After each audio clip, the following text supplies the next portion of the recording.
kulanti wacan saaxiibayaal ku soo dhawaada wararka caalamka iyo Soomaalida qodobada ugu waaweyn ee warka yaga aad ku daawan doontaan waxa kamid ah Farmaajo iyo madax maamul goboleedyo kulan xasaasi ah la yeeshay Yamamoto iyo qorshe cusub oo socda afar qodob oo ku jira shirka dhuusamareeb 3 iyo dood iyo jahwareer abuuri kara qoor doorashada la isku raacay ma ahan mid ay Deni ka leedahay dawladda federaalka iyo wararkii ugu dambeeyay ee shirkaasi iyo go'aanadii laga soo saaray madaxweyne Erdogan oo shaaciyay war farxad leh wax weyn ka bedeli doono taariikhda Turkiga iyo Cabdi Weli Gaas oo ka hor yimid go'aankii uu Deni ka qaatay shirka dhuusamareeb 3 intaasi daawadayaal waxay ahaayeen qodobadii warka ugu waaweynaa markana waxaad ku soo dhawaataan iyagoo fidsan mar kale subax wanaagsan saaxiibayaal warkii oo fidsan ku soo dhawaada madaxweynaha Soomaaliya Maxamed Cabdilaahi Farmaajo iyo madaxweynayaasha maamul goboleedyada Hirshabelle iyo Koonfur Galbeed ayaa garoonka diyaaradaha aadan cadda kulan kula qaatay safiirka Mareykanka ee Soomaaliya Donald Yamamoto kulankan ayaa dhacay gelinkii dambe ee shalay ilaa xalay fiidkii hore markii ay madaxda ka soo laabteen shirkii magaalada dhuusamareeb wararkan helnay ayaa sheegaya in kulankan uu ahaa mid kamid ah kulamadii ugu adkaa ee muddooyinkan dhaca waxaana looga hadlayay xaaladda Soomaaliya gaar ahaan heshiiskii lagu gaaray dhuusamareeb iyo arrimaha doorashooyinka sidoo kale kulankan ayaa looga hadlay sidii Mareykanka uu gacan uga geysan lahaa in maamul goboleedyada Puntland iyo Jubbaland ay ula kulmi lahaayeen madaxda dawladda si loo dhameystiray heshiiska dhuusamareeb 3 si taasi u hirgasho madaxweyne Farmaajo ayaa laga dalbaday inuu casuumo labada madaxweyne goboleed kadibna Mareykanka uu gacan ka geysan doono inay aqbalaan casuumaadaasi sidoo kale safiirka Mareykanka ayaa laga dalbaday in xisbiyada mucaaradka ku qanciya natiijada isla markaana Mareykanka uu ka mid noqdo dalalka dhaqan gelin doona qodobada ka soo baxay dhuusamareeb 3 wararka ayaa sheegaya in Mareykanka uu madaxweynaha u sheegay in sidan doorasho lagu aadi karin maadaama Puntland iyo Jubbaland ay muhiim yihiin sidoo kalena loo baahan yahay in xisbiyada mucaaradka ay aqbalaan heshiiskaasi Qorshahan ayaa ah in la qabto shir kale oo dhameystir oo shirka dhuusamareeb 3 waxaana macquul ah in heshiiska dhuusamareeb ay wax iska bedeli doonaan maadaama aysan Puntland iyo Jubbaland wax ka saxiixan heshiiskaasi dhinaca kalena magaalada dhuusamareeb ee xarunta gobolka Galgaduud waxaa lagu soo gabagabeeyay shirkii madaxda dawladda iyo kuwa maamul goboleedyada qaarkood uga socday caasimadda Galmudug ee magaalada dhuusamareeb waxaana laga soo saaray 17 qodobada shirka ka soo baxay qaarkood waxaa duruba ka hadalhayn xoog iyo su'aalo u baahan jawaab laga keenay qaar kamid ahna lagu sheegay in xadgudubyo ku yahay aqalka sare iyo dastuurka dalka qodobada muranka sababi kara ama keeni kara doodo iyo aragtiyo kala duwan ayaa waxaa kamid ah qodobka 9aad ee shirka ayaa sheegaya in doorashada looga dambeeyo guddiga madaxa bannaan ee doorashooyinka qaranka iyagoo kaashanaya maamul goboleedyada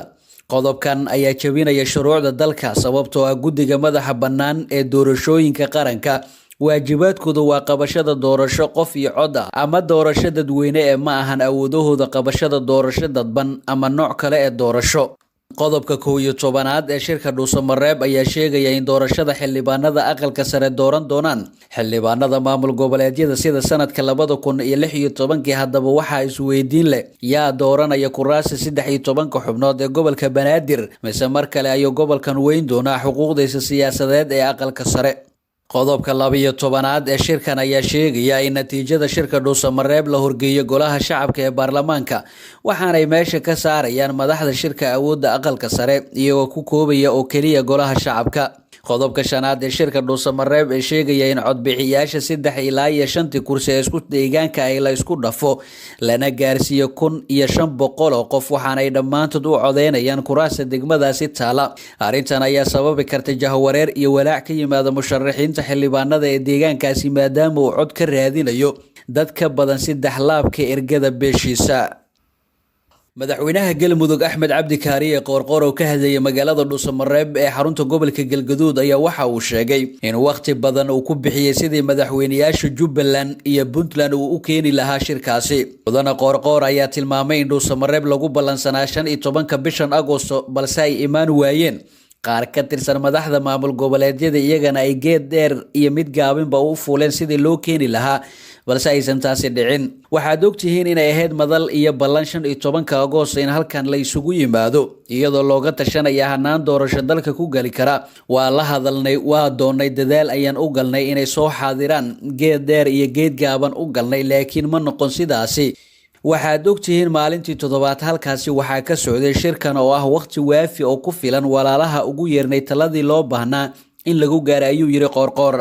dhinaca kale madaxweyne Qoorqoor ayaa shaaciyay in dalka aaday doorasho, wuxuuna sheegay in doorashadaasi aan lagu daneynayn shakhsiyaad gaar ah balse ay tahay mid ay ku wada guuleysan karaan mucaaradka dowlad goboleedyada iyo dowladda dhexe. dalka doorasho ayuu aaday, ma ahan doorasho dana ku leedahay dowladda federaalka, mana ahan doorasho dowlad goboleedyada ay leeyihiin,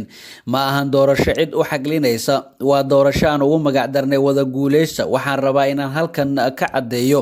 oo taladooda sugayna oo aan ka maarmin walaalaha naga maqan. madaxdii tagtay dhuusamareeb waxay sheegeen in markii ay si qoto dheer ay ugu wada tashadeen qaababka doorasho ay soo jeediyeen guddigaasi, ay isla qaateen in doorashada sanadka 2020 ay noqoto mid deegaan doorasho ahi. geesa kalena madaxweynaha Soomaaliya ayaa ka hadlay qaadacadii Axmed Madoobe iyo waliba Siciid Deni. madaxweynaha Soomaaliya Maxamed Cabdilaahi Farmaajo oo ka qayb galay munaasabad lagu soo xiray shirka magaalada Dhuusamareeb 3 oo maalmihii u dambeeyay ka socday magaalada Dhuusamareeb ee caasimadda Galmudug ayaa ka hadlay qaadacada shirkaasi ee maamulada Jubbaland iyo Puntland. madaxweynaha ayaa ka hadlay diidmada labadaasi maamul ee ku aadan shirka, wuxuuna sheegay inay kaalin muhiim ah ku leeyihiin shirweynahaasi isla markaana uu aad uga xun yahay maqnaashahooda. Farmaajo ayaa sheegay in marnaba aysan ka maarmin labada maamul ee ka maqnaa shirkaasi, oo iyagu sheegay inaysan marnaba aqbalin shirweyne aan la fulinin waxyaabihii la isugu raaco ama laga soo saaro. walaalahayna Puntland iyo Jubbaland waxaan leeyahay madashan waxbaa ku leedihiin, dad wanaagsan aad tihiin, waa nagu fog tihiin, waa ka xunnahay inaan imaan oo aadan xaadir ku ahayn, ayuu yiri halkan. madaxweynaha ayaa sidoo kale sheegay inuu rajaynayo in shirar kale ay kala soo qaybgeli doonaan maamulada Jubbaland iyo Puntland, midaas oo ka dhigan in shirka Dhuusamareeb uu ka dambeeyo shirweyne kale. waxaan aaminsanahay inaan dib noogu soo qaybgeli doontaan, fikradaha aad qabtaan ma idinka maarano, waxaan u baahannahay awoodiina dhinac walba, haddii ay tahay maskax, xigmad iyo fikir. waxaa idinka codsanaynaa, ummadda Soomaaliyeed idinka codsanaysaa inaan isku nimaano, ayuu sidoo kale yiri madaxweynaha. maamulka Puntland iyo Jubbaland ayaa iyagu qaadacay ka qaybgalida shirweynaha Dhuusamareeb 3 oo lagu waday in heshiis loo dhan yahay looga gaaro nooca doorasho ee ka dhacaysa dalka, iyadoo ay ka soo baxeen go'aamo hal dhinac oo aan loo dhameen. muranka ka dhashay arrimaha doorashada ayaa xilligani maraya meel xasaasi ah, xilli ay si weyn isugu maandhaafsan yihiin saamilayda siyaasadda nooca doorasho ee dalka ka dhacaysa. mana cadda in go'aamada ka soo baxay shirka Dhuusamareeb 3 ay noqon doonaan kuwa fula amase wax ka bedela dambe lagu sameeyo, maadaama madaxweynuhu shirar dambe ka codsaday maamulada ka hor yimid shirkani. dhinaca kale madaxweyne Farmaajo oo ka hadlayay gabagabada shirka Dhuusamareeb 3 ayaa sheegay in isaga iyo madaxda maamul goboleedyada isla qaateen in laga gudbo qaabkii hore ee qabiilka wax lagu dooran jiray.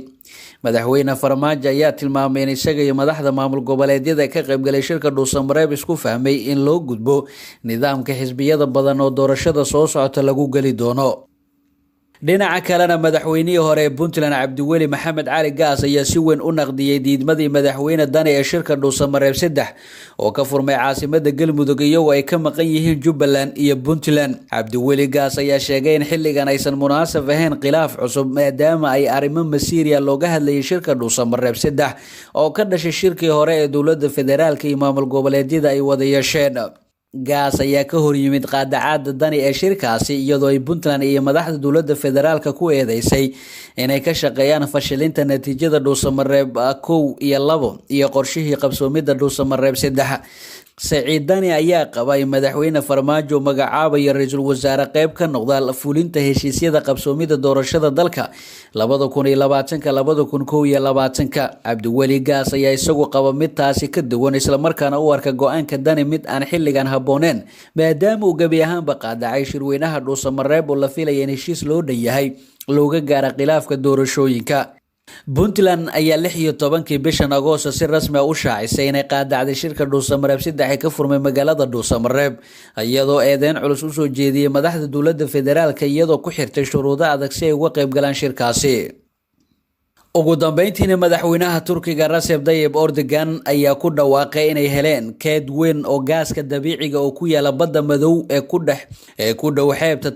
Turkiga waxay sameysay shaac ka qaadistii ugu weyneed ee gaaska dabiiciga oo laga helo badda madow ayuu yiri madaxweynaha Turkiga oo shacabka kula hadlayay qasriga Dablabans Palace ee Istanbul.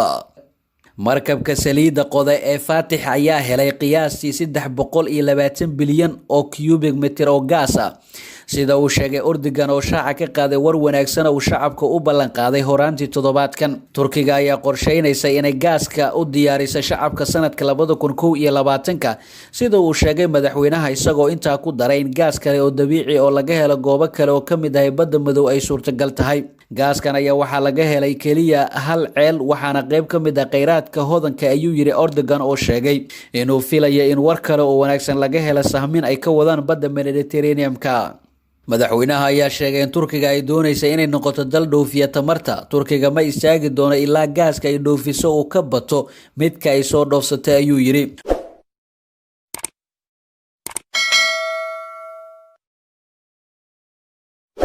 fadlan haddii aad nagu cusub tahay nagu soo biro subscribe sar sidoo kalena qaybta gambaleelka taabo si ay ku soo gaaraan wararkaynu halkan soo gelino. waana mahadsantiin.